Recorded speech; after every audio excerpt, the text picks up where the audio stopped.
मुख्यमंत्री पुष्कर सिंह धामी ने डोईवाला के कालूवाला में सौंग नदी पर बने सिंचाई हेड का लोकार्पण किया। सीएम पुष्कर सिंह धामी ने कहा कि 3 करोड़ 80 लाख की लागत से बने सिंचाई हेड के बनने से सैकड़ों बीघा जमीन सिंचित होगी। वहीं मुख्यमंत्री पुष्कर सिंह धामी ने कहा कि आज हमें जल के संरक्षण व संवर्धन की आवश्यकता है। सीएम ने जलवायु परिवर्तन पर चिंता जाहिर करते हुए कहा कि जिस प्रकार से प्रचंड गर्मी देखने को मिल रही है और हमारे पुराने जल स्रोत सूख रहे हैं, वे आने वाले समय के लिए गंभीर संकेत है।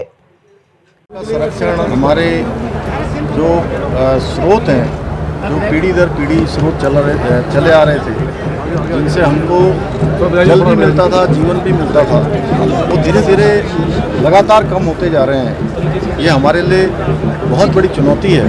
इसलिए जल संरक्षण, जल संचय का ये अभियान शुरू किया गया है। निश्चित रूप से आज यहाँ पर सौंग नदी से जिस प्रकार से चेक डैम बनाकर यहाँ के लगभग 6000 किसान भाइयों को सीधे सीधे फ़ायदा हो रहा है। सीधे सीधे उनके खेतों की सिंचाई होने का काम यहाँ से हो रहा है।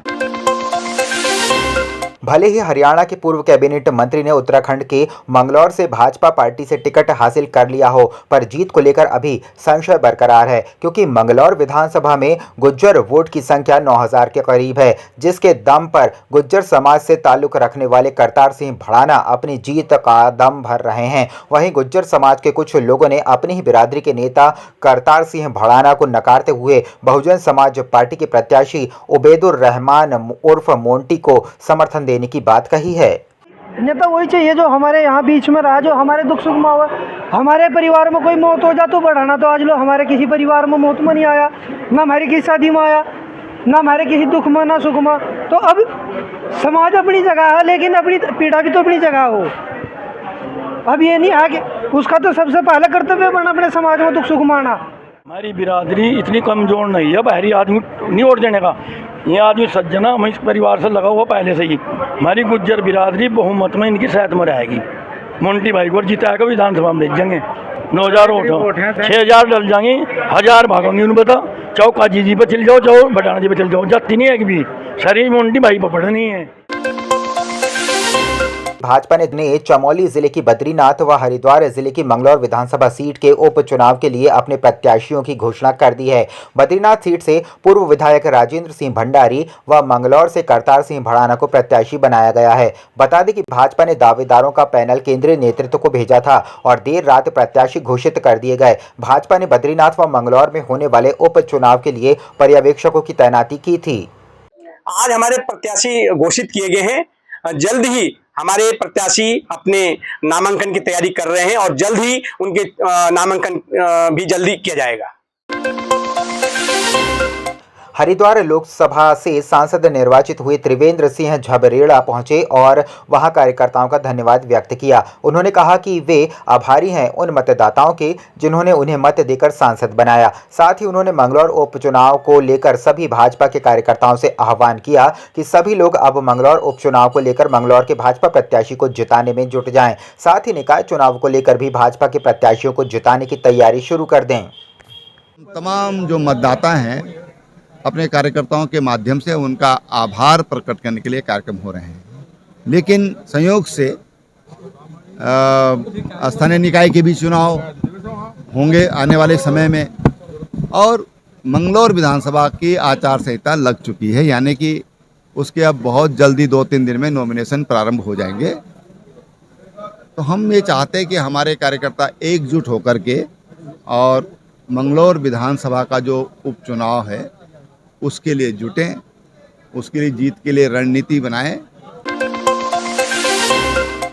कैबिनेट मंत्री सुबोध उनियाल ने नगर पालिका मुनिकीरेती में तमाम विभागीय अधिकारियों के साथ बैठक की। इस दौरान सभी अधिकारियों को क्षेत्र की समस्याओं पर फोकस कर उनका निस्तारण करने के निर्देश कैबिनेट मंत्री ने दिए। बता दें कि नगर पालिका मुनिकीरेती के सभागार में आयोजित बैठक के दौरान मुख्य रूप से ट्रैफिक की समस्या पर कैबिनेट मंत्री का फोकस रहा। उन्होंने पुलिस अधिकारियों से चर्चा कर ट्रैफिक व्यवस्था को सुगम करने के लिए निर्देशित किया।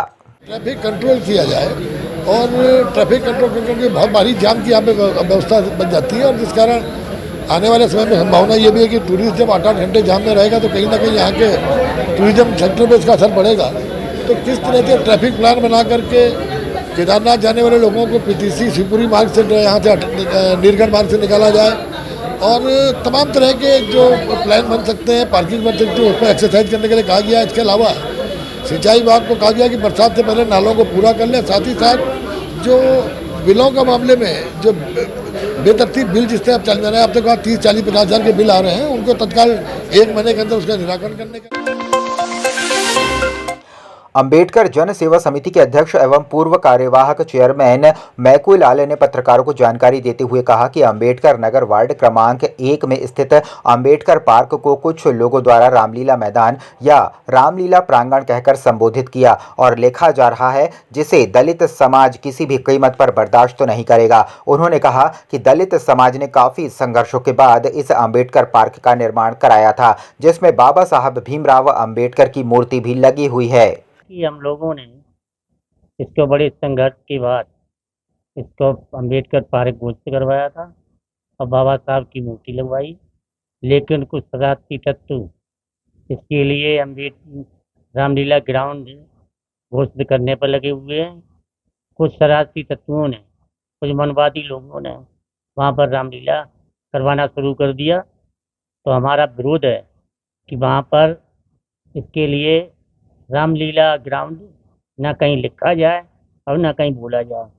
अगर ऐसा किसी ने लिखा और बोला तो उसके खिलाफ कानूनी हम कार्रवाई करेंगे।